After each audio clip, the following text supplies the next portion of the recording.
Hi everyone, welcome back to the channel. In this video, I'm going to show you how to open a PayPal account in Algeria. First, we need to find out whether PayPal is available in Algeria or not. So, in order to find that out, you will have to open your web browser and search for PayPal countries. Then you will find the first link. So, you need to click on that link and you will be landed on this page. Over here, press Ctrl plus F on your keyboard, and here you need to simply search for Algeria.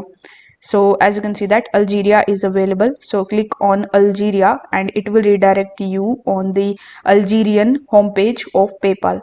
Now click on the sign up option in the top right hand corner. Select whether you want to open a PayPal personal account or a business account, then press continue in the bottom. On the next page, you will have to provide your first name, your last name, your email address, and create a strong password for your PayPal account. After agree to these terms and conditions, click on the create button in the bottom.